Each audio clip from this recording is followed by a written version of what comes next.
Hello friends, स्वागत है आपका अपने YouTube चैनल में। इस वीडियो में हम पढ़ेंगे AI की सहायता से SSC GD का GK और GS का प्रैक्टिस सेट नंबर 1। तो चलिए शुरू करते हैं। शुरुआत हम उस चीज से करते हैं जो भौतिक रूप से हमारी दुनिया को बांटती है, यानी हमारी भौगोलिक सीमाएं। हाँ, भूगोल ही वो कैनवस है जिस पर इतिहास और राजनीति की पूरी पेंटिंग बनाई जाती है। अगर हम भारत के नक्शे को देखें, खासतौर पे पूर्वोत्तर हिस्से को, तो वो एक बहुत ही जटिल पजल जैसा लगता है। बहुत ही कॉम्प्लेक्स है। असम की भौगोलिक स्थिति इसका एक बेहतरीन उदाहरण है।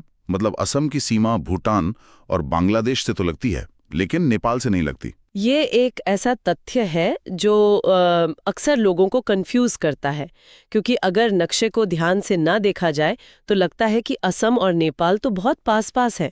पास जरूर हैं, लेकिन उनके बीच में पश्चिम बंगाल का एक बहुत ही संकरा हिस्सा आ जाता है, जिसे हम सिलीगुड़ी कॉरिडोर या चिकन नेक कहते हैं। अच्छा, हाँ, वो पतला सा रास्ता। हाँ। ये महज 20-22 किलोमीटर चौड़ा एक जमीनी रास्ता है। ये दिखाता है कि जब इंसान जमीन पर लकीरें खींचता है तो वो लकीरें कितनी बारीक और रणनीतिक होती हैं। असम बीच में बैठकर पूरे पूर्वोत्तर भारत को देश के बाकी हिस्से से जोड़ता है। और जहाँ भूगोल इतना रणनीतिक हो जाता है ना, वहाँ उसका महत्व सिर्फ जमीन के टुकड़े तक सीमित नहीं रहता, जैसे कि लद्दाख का काराकोरम दर्रा। बहुत ही अहम जगह है। मैंने इसके बारे में पढ़ा है कि ये भारत को सीधे चीन के शिनजियांग प्रांत से जोड़ता है।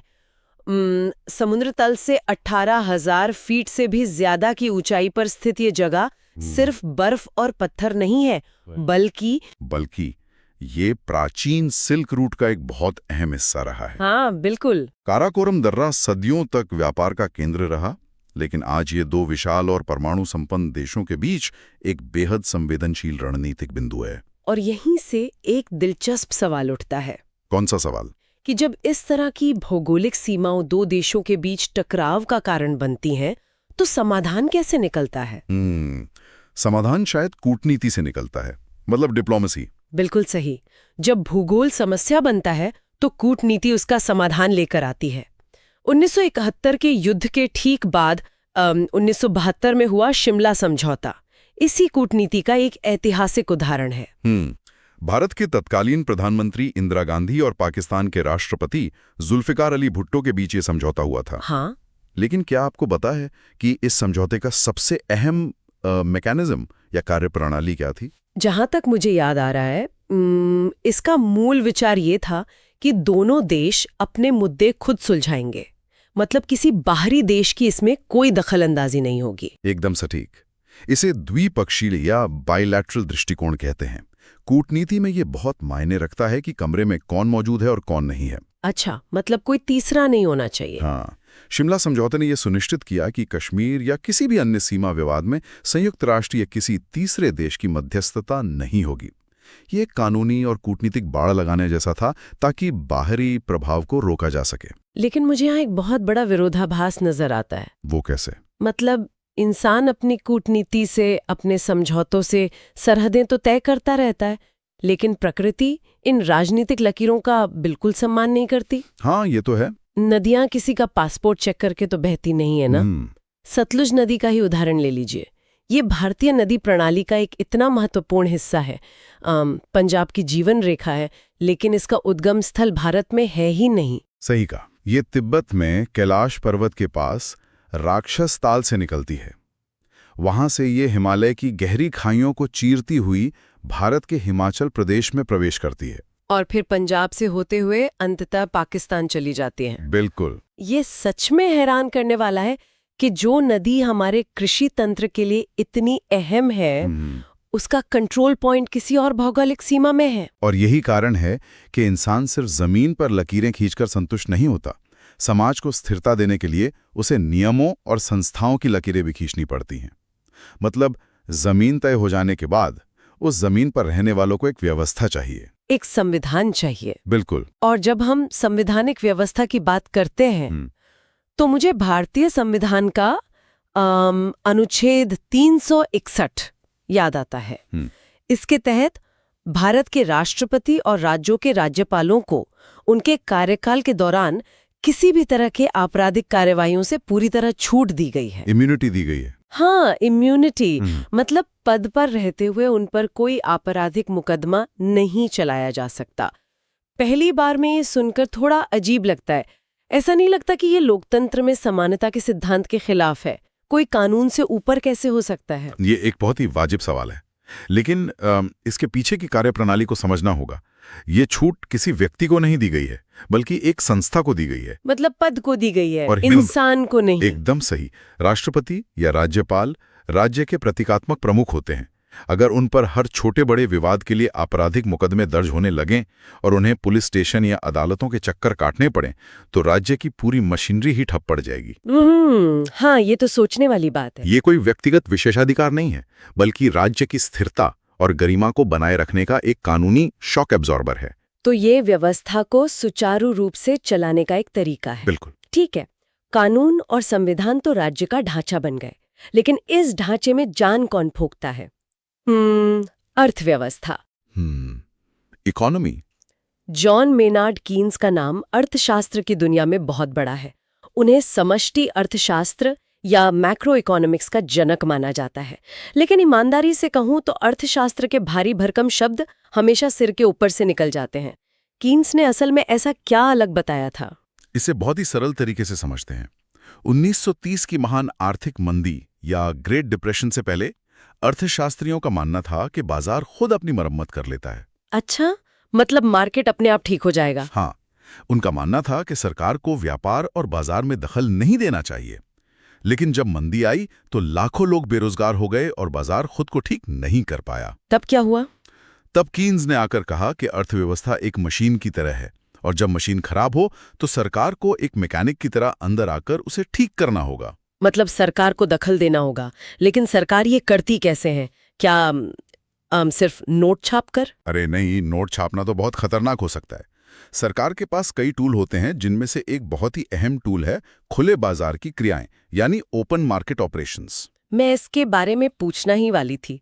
ये कैसे काम करता है? मतलब मैंने पढ़ा है कि रिजर्व बैंक सरकारी प्रतिभूतियों या गवर्नमेंट सिक्योरिटीज की खरीद फरोख्त करता है। हाँ, लेकिन कागज के इन टुकड़ों को बेचने या खरीदने से महंगाई कैसे कंट्रोल होती है? मुझे ये मैकेनिज्म कभी समझ नहीं आया। चलिए इसे एक स्पंज और पानी के उदाहरण से समझते हैं।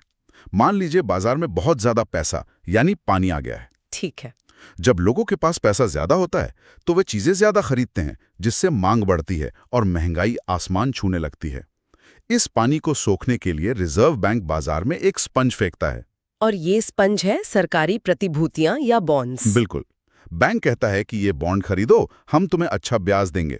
अच्छा, तो लोग अपना नकद पैसा बैंक को दे देते हैं और बदले में बॉन्ड ले लेते हैं। हाँ, और बाजार से पैसा सोख लिया गया, लोगों के हाथ में नकद कम हो गया तो वे खर्च कम करेंगे, मांग घटेगी और महंगाई नीचे आ जाएगी। क्या बात है। और जब इसकी उलट स्थिति होती है, यानी बाजार में मंदी होती है, तो बैंक उन बॉन्ड्स को वापस खरीद लेता है और बाजार में नकद पैसा डाल देता है। ये पूरी अर्थव्यवस्था का तापमान नियंत्रित करने वाला एक थर्मोस्टाट है। क्या शानदार मैकेनिज्म है। और जब भारत आजाद हुआ था तब तो हमारे पास कोई बनी बनाई अर्थव्यवस्था नहीं थी। हमें जीरो से शुरुआत करनी थी। एकदम शून्य से। इसीलिए प्रथम पंचवर्षीय योजना लागू की गई। मैंने पढ़ा है कि ये हेरोल्ड डोमर मॉडल पर आधारित थी। लेकिन ये मॉडल भारत के लिए इतना जरूरी क्यों था? हेरोल्ड डोमर मॉडल का बुनियादी तर्क बहुत सीधा था। किसी भी देश का आर्थिक विकास दो चीजों पर निर्भर करता है। पहला, लोग कितना पैसा बचाते हैं यानी सेविंग्स, और दूसरा, उस बचाए गए पैसे को कितनी कुशलता से निवेश किया जाता है यानी इन्वेस्टमेंट। सेविंग्स और इन्वेस्टमेंट। 1951 के भारत के पास पूंजी नहीं थी और भूखमरी का बड़ा खतरा था। इसलिए इस मॉडल के तहत जो थोड़ी बहुत बचत थी, उसे सबसे पहले कृषि और सिंचाई परियोजनाओं में निवेश किया गया, जैसे भाखड़ा नांगल बांध। बिल्कुल। इस मॉडल ने भारत को यह सिखाया कि भविष्य के विकास के लिए वर्तमान में बचत करके सही जगह निवेश करना कितना जरूरी है। एक राष्ट्र के निर्माण की कितनी व्यवस्थित प्रक्रिया है ये। पहले सीमाएं तय की, फिर संविधान से नियम बनाए और फिर कीन्स और हेरोल्ड डोमर के सिद्धांतों से अर्थव्यवस्था का इंजन चालू किया। हाँ, सब कुछ जुड़ा हुआ है। लेकिन क्या एक देश सिर्फ जमीन, कानून और पैसों का जोड़ होता है? मतलब अगर हम सिर्फ इन्हीं चीजों को देखें तो इंसान और मशीन में क्या फर्क रह जाएगा? किसी भी राष्ट्र के असली धड़कन तो उसकी कला, संस्कृति और पहचान में होती है। इसमें कोई शक नहीं है। अर्थशास्त्र हमें जिंदा रखता है, लेकिन कला हमें ये बताती है कि हमें जिंदा क्यों रहना चाहिए। बहुत खूब। और जब हम कला की बात करते हैं तो भारत की विविधता हैरान करने वाली है। बिल्कुल। राजस्थान की कजली पेंटिंग इसका एक अद्भुत उदाहरण है। जब मैंने इसके बारे में जाना तो मैं सच में दंग रह गई। चित्रकार किसी भी तरह के ब्रश का इस्तेमाल नहीं करता। हाँ, कजली का अर्थ ही है कालिख यानी सूट। कलाकार एक दिए या लालटेन से निकलने वाले धुएं से कैनवस या कागज पर कालिख इकट्ठा करता है। और फिर केवल अपने हाथों, उंगलियों और एक छोटे से कपड़े के टुकड़े का इस्तेमाल करके उस कालिख से आकृतियां उकेरता है। ये कितनी मौलिक और कच्ची अभिव्यक्ति है। इसमें रंगों का कोई दिखावा नहीं है, सिर्फ आग से निकली कालिख और इंसान के हाथ का सीधा संपर्क। बिल्कुल। ये लोक कला का स्वतंत्र रूप है। लेकिन इसके बिल्कुल विपरीत हमारे पास अत्यंत अनुशासित और शास्त्रीय कला के रूप ही हैं, जैसे कि भारतीय शास्त्रीय नृत्य, भरतनाट्यम से जुड़ी कला क्षेत्र शैली। रुक्मिणी देवी अरुंडेल का नाम इस शैली से गहराई से जुड़ा है ना? जी हाँ। 20वीं सदी की शुरुआत में ब्रिटिश शासन के दौरान कई पारंपरिक भारतीय कलाएं दम तोड़ रही थीं। रुक्मिणी देवी अरुंडेल ने न केवल भरतनाट्यम को पुनर्जीवित किया, बल्कि चेन्नई में कला क्षेत्र की स्थापना करके इसे एक संस्थागत और शास्त्रीय गरिमा दी। उन्होंने इसमें थियोसॉफिकल विचारों को भी जोड़ा था शायद। हाँ, कला क्षेत्र शैली में शरीर की हर एक मुद्रा, हाथ के हर एक इशारे का एक सख्त व्याकरण होता है। ये सिर्फ एक नृत्य नहीं है, ये शरीर और मन का एक कड़ा अनुशासन है। और ये भी सच है कि जब कोई समाज अपनी कला और संस्कृति के प्रति जागरूक होता है तो वो अपने राजनीतिक अधिकारों के प्रति भी जागरूक होने लगता है। बहुत सही पॉइंट है। मतलब सांस्कृतिक पुनर्जागरण अक्सर राजनीतिक क्रांति की नींव रखता है। 1875 में शिशिर कुमार घोष द्वारा स्थापित इंडिया लीग को ही देख लीजिए। इंडिया लीग का उद्देश्य बहुत स्पष्ट था। वो सिर्फ एक राजनीतिक मंच नहीं था, बल्कि उसका मुख्य काम भारतीयों के बीच राष्ट्रवाद की भावना जगाना और उन्हें राजनीतिक रूप से शिक्षित करना था। शिशिर कुमार घोष एक प्रख्यात पत्रकार भी थे जो अमृत बाजार पत्रिका से जुड़े थे। हाँ, उन्होंने समझ लिया था कि जब तक आम लोगों को ये एहसास नहीं होगा कि उनकी एक साझा पहचान है, तब तक कोई बड़ा आंदोलन खड़ा नहीं हो सकता। मतलब विचार, कला और संस्कृति ही वे धागे हैं जो एक बिखरे हुए समाज को राष्ट्र में बदलते हैं।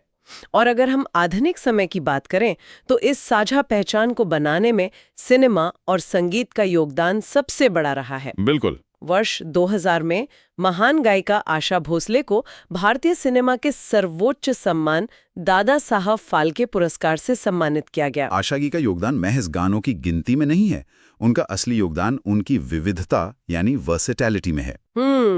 शास्त्रीय संगीत से लेकर गजल, कैबरे और पॉप तक। हाँ, उन्होंने आवाज को एक नए तरीके से मॉड्यूलेट करना सिखाया। उनकी आवाज ने एक बदलते हुए, आधुनिक होते हुए भारत की भावनाओं को अभिव्यक्ति दी। सिर्फ इंसान नहीं होते, बल्कि प्रकृति भी हमारी पहचान का हिस्सा बन जाती है। बिल्कुल बन जाती है। जैसे चीन ने रेड क्राउन क्रेन यानी लाल मुकुट वाले सारस को अपना राष्ट्रीय पक्षी माना है। अब सुनने वालों के लिए ये सोचना लाजमी है कि एक पक्षी का राष्ट्रीय पहचान से क्या लेना देना। चीनी संस्कृति में इसका बहुत गहरा अर्थ है। रेड क्राउन क्रेन को चीनी मितकों में अमरता, भाग्य और गहरी निष्ठा से जोड़ा गया है। अच्छा। ये पक्षी जीवन भर के लिए एक ही साथी चुनता है, इसलिए इसे वफादारी का प्रतीक माना जाता है। कोई भी देश अपने राष्ट्रीय प्रतीकों के रूप में उन चीजों को चुनता है जो उसके समाज के सबसे गहरे मूल्यों को दर्शाते हैं। ये समझना सच में दिलचस्प है कि कैसे एक पक्षी एक पूरे देश की आकांक्षाओं का प्रतीक बन सकता है। तो हमने जमीन की सीमाओं से शुरुआत की, अर्थव्यवस्था के नियम समझे और कला और संस्कृति की गहराई तक गए। लेकिन इंसान की एक फितरत और भी है, तर्क करने की, ये जानने की कि ये ब्रह्मांड काम कैसे करता है। और यही उत्सुकता हमें विज्ञान की तरफ ले जाती है। हाँ, विज्ञान के इतिहास में 1668 का साल बहुत अहम है। इसी साल आइजैक न्यूटन ने परावर्तक दूरबीन यानी रिफ्लेक्टिंग टेलीस्कोप का आविष्कार किया था। ये ऑप्टिक्स यानी प्रकाश विज्ञान के क्षेत्र में एक बहुत बड़ी क्रांति थी। लेकिन मुझे यहाँ थोड़ा सा स्पष्टीकरण चाहिए। दूरबीनें तो न्यूटन से पहले भी थीं, गैलीलियो ने भी तो दूरबीन का इस्तेमाल किया था। तो न्यूटन की दूरबीन में ऐसा क्या अलग था जिसने इतिहास ही बदल दिया? न्यूटन से पहले जो दूरबीनें इस्तेमाल होती थीं वे लेंस पर आधारित थीं, यानी रिफ्रैक्टिंग टेलीस्कोप्स। जब प्रकाश एक मोटे कांच के लेंस से गुजरता है तो वो अलग अलग रंगों में बिखर जाता है, ठीक वैसे ही जैसे प्रिज्म में होता है। रेनबो की तरह। हाँ, इसकी वजह से जब वैज्ञानिक तारों को देखते थे तो तस्वीर के किनारों पर लाल नीले रंग के धुंधले धब्बे दिखाई देते थे। इसे क्रोमैटिक एबरेशन कहते हैं। न्यूटन ने समझ लिया कि लेंस का ये दोष कभी खत्म नहीं किया जा सकता, तो उन्होंने लेंस को ही हटा दिया। बिल्कुल, उन्होंने लेंस की जगह घुमावदार दर्पणों यानी मिरर्स का इस्तेमाल किया। दर्पण प्रकाश को बिना उसके रंग बिखेरे एक ही बिंदु पर केंद्रित करते हैं। अरे वाह! इस एक बदलाव ने ब्रह्मांड की तस्वीरों को एकदम साफ और स्पष्ट कर दिया। आज भी दुनिया की सबसे बड़ी और आधुनिक दूरबीनें न्यूटन के इसी रिफ्लेक्टिंग सिद्धांत पर ही काम करती हैं। मतलब उन्होंने ब्रह्मांड को देखने का चश्मा ही बदल दिया। लेकिन विज्ञान सिर्फ उन चीजों के बारे में नहीं है जो हमसे लाखों किलोमीटर दूर हैं। ये उन अदृश्य ताकतों के बारे में भी है जो हमारे आसपास हैं। जैसे विद्युतावेश या इलेक्ट्रिक चार्ज। इसका ऐसा ही मात्रक कूलम है जो चार्ल्स ऑस्टिन डी कूलम के नाम पर रखा गया है। और कूलम ने सिर्फ ये नहीं बताया कि आवेश मौजूद है, उन्होंने बाकायदा गणितीय सूत्र दिया कि दो आवेशित कण एक दूसरे को कितनी ताकत से खींचते हैं या दूर धकेलते हैं। मतलब प्रॉपर मेजरमेंट दिया। बिल्कुल, इसी सटीक माप की वजह से आज हम बिजली को नियंत्रित कर पा रहे हैं। हमारे फोन, कंप्यूटर और बिजली के ग्रिड, ये सब कूलम के उसी सिद्धांत पर टिके हैं। विशाल ब्रह्मांड से लेकर सूक्ष्म कणों तक। मेरा मतलब है विज्ञान हर जगह है। और अगर हम खुद अपने शरीर की इंजीनियरिंग को देखें तो वो भी किसी अजूबे से कम नहीं है। बिल्कुल नहीं। एक वयस्क इंसान के शरीर में 206 हड्डियां होती हैं। हड्डियों का ये मैकेनिज्म प्रकृति की सबसे बेहतरीन डिजाइनों में से एक है।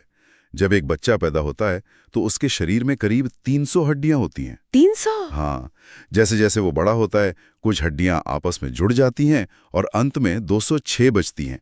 ये हड्डियां कैल्शियम फॉस्फेट और कोलेजन के मिश्रण से बनी होती हैं। कैल्शियम फॉस्फेट उन्हें कठोर बनाता है और कोलाजन लचीला, राइट? एकदम सही। ये स्टील से भी ज्यादा मजबूत होती हैं लेकिन वजन में बेहद हल्की। इसी ढांचे की वजह से इंसान सीधा खड़ा हो पाया और उसने अपने हाथों से पूरी दुनिया का निर्माण किया। और प्रकृति केवल हमारे शरीर के अंदर ही बेहतरीन डिजाइनर नहीं है, बाहर भी हैं। आंध्र प्रदेश की अनंतगिरी पहाड़ियों में स्थित बोरा गुफाएं इसका जीता जागता उदाहरण है। ये गुफाएं कोई इंसान ने नहीं खोदी। ये प्रकृति का लाखों सालों का धीमा और धैर्यवान काम है। जब बारिश का पानी जमीन के अंदर रिसता है तो वो थोड़ा अम्लीय या एसिडिक हो जाता है। ये पानी जब चूना पत्थर यानी लाइमस्टोन से टकराता है तो एक रासायनिक प्रतिक्रिया होती है और पत्थर धीरे धीरे घुलने लगता है। हजारों लाखों सालों में पानी की इन बूंदों ने पहाड़ के अंदर विशालकाय महल और गुफाएं तराश दी।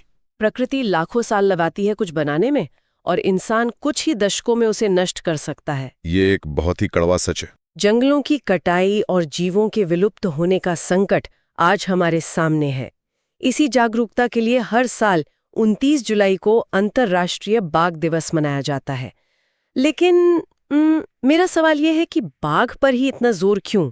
जंगल में तो और भी बहुत से जानवर हैं। इसे इकोलॉजी में ट्रॉफिक कास्केड कहते हैं। बाघ एक एपेक्स प्रेडेटर यानी शीर्ष शिकारी है।